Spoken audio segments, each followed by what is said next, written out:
RTV app వార్తల్ని క్షణాల్లో చదివే అవకాశం ఉంటుంది. ఒక న్యూస్ పేపర్, ఒక టెలివిజన్ ఛానల్ మీ చేతుల్లో ఎప్పుడూ ఉంటాయి. ఈ యొక్క ఉభయ జిల్లాలో పెద్దలు చెప్పినట్లుగా గత ఎన్నికల్లో కూడా 10 నియోజకవర్గాల్లో ఒక నియోజకవర్గమే గెలవటం, అలాగే తెలంగాణ మొట్టమొదటి ప్రభుత్వం వచ్చినప్పుడు రెండోసారి కూడా వచ్చినప్పుడు కూడా ఎన్నికల్లో మళ్లీ తిరిగి కేసీఆర్ గారు రెండోసారి ముఖ్యమంత్రి అయినప్పుడు మళ్లీ ఒక ఎమ్మెల్యే టికెట్ రావటం, మరి ఇదొక 1 అనే సంఖ్య మన అదృష్టం అనుకుంటున్నా. అయినా కూడా రేపు ఆ 1తో పాటు ఈ ఎన్నికల్లో కూడా రేపు ఖచ్చితంగా ఖమ్మం పార్లమెంటుని మన నామా నాగేశ్వరరావు గారిని అత్యధిక మెజార్టీతో గెలిపించాల్సినటువంటి అవసరం, సందర్భం మనందరి మీద ఉందని తెలియజేసుకుంటూ, అని ఇవాళ వచ్చే కాంగ్రెస్ నాయకులు ఎన్నికల ముందు ఏం చెప్పారు? అంగన్వాడీలు ధర్నాలు చేస్తే మేము రాగానే డిసెంబర్ 9, ప్రతి మాటకి ఒక డిసెంబర్ 9, 10 కూడా ఎవరు ధర్నా చేసినా డిసెంబర్ 9 తర్వాత మందే రాజ్యం అన్నారు. వాళ్ళదే రాజ్యం అంటున్నారు కానీ ఓట్లు వేసినటువంటి ప్రజలకి రాజ్యం కాదు ఇది. దోపిడీ రాజ్యం, దొంగల రాజ్యం, కాంగ్రెస్ దొంగలని మనం చెప్పుకోవాల్సిన పరిస్థితి ఉంది. అక్కడ కాంగ్రెస్ దొంగలుంటే ఇక్కడ కూడా కాంగ్రెస్ దొంగలు ఉన్నారు కొంతమంది. ఇక్కడ కాంగ్రెస్ నాయకుల గురించి మనకు తెలియదా? వాళ్ళ జాతకాలు తెలియదా? సిగ్గు లేకుండా మాట్లాడుతున్నారు. తెల్లారు లేచిన తర్వాత మొఖం నేను తప్పు చేస్తే తెల్లారి ఆ ముఖం చూడాలన్న నాకు చాలా సిగ్గు, మొహమాటం. కానీ ఈ కాంగ్రెస్ నాయకులకి సిగ్గు లజ్జ లేకుండా గర్వంగా తిరుగుతూ ఉంటారు పెద్ద గణకార్యం చేసిన వాళ్ళు. ఎవరు ఏ ఎమ్మెల్యే వచ్చినా, కాంగ్రెస్ వచ్చినా, ఒక మిత్రసేన ఉన్నా,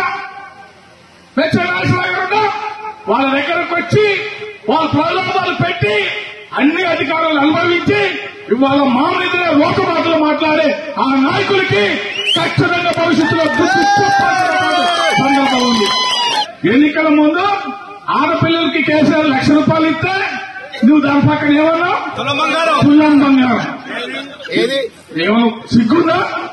ఇవాళ ఒక ఆడపిల్లకి మనం ఇచ్చిన ₹1,00,000 ఇప్పుడు ఇస్తున్నారు. అది కూడా పెళ్లి అయినా ఇప్పుడు 3 నెలలు అయింది, మనం ఇచ్చారు. ఇంకా కొంతమందికి లిస్టులు ఉన్నాయి. ఆ తులం బంగారం పోయింది, మనం ఇచ్చిన డబ్బులు ఏమంటే వస్తున్నారు.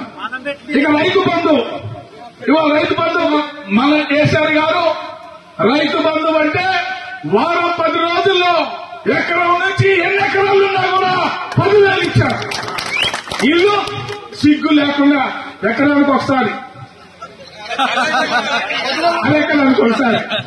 ఎకరానికి ఒకసారి, అది నెలకి 2 ఎకరాలకి 3 నెలలు వచ్చేటప్పటికల్లా ఇప్పుడు పార్లమెంట్ ఎన్నికలు వస్తున్నాయి కాబట్టి ఏదేమోనని 5 ఎకరాలకు వేసామంటున్నారు కానీ 5 ఎకరాలు కూడా వచ్చినటువంటి పరిస్థితి.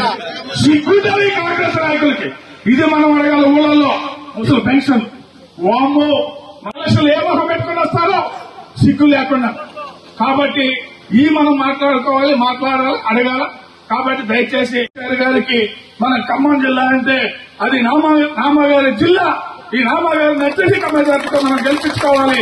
ఖచ్చితంగా మనందరం కూడా ఇప్పుడే మన వేదిక మీద పెద్దలు కానీ ముందున్నోళ్ళు కానీ మేమేదో ఎక్కి ఇక్కడ కూర్చొని మాట్లాడటం కాదు. మాకంటే ఎక్కువ మీరు ఊళ్ళలో మంచిగా మాట్లాడగలుగుతారు. మనం అందరం కూడా టీం వర్క్ చేసుకుని అత్యధిక మెజార్టీతో ఖమ్మం జిల్లాలో అసరావుపేట నియోజకవర్గంలో అసరావుపేటలో అత్యధిక మెజార్టీతో టీఆర్ఎస్ పార్టీ నామా నాగేశ్వరరావు గారిని పెద్ద మెజార్టీతో గెలిపించాలని చెప్పేసి ఈ సందర్భంగా కోరుకుంటూ మరిన్ని వీడియోస్ కోసం ఛానల్ ని సబ్స్క్రైబ్ చేయండి. లేటెస్ట్ అప్డేట్స్ కోసం వాట్సాప్ ఛానల్ ని ఫాలో చేయండి. అండ్ లింక్ డిస్క్రిప్షన్ లో ఉంది.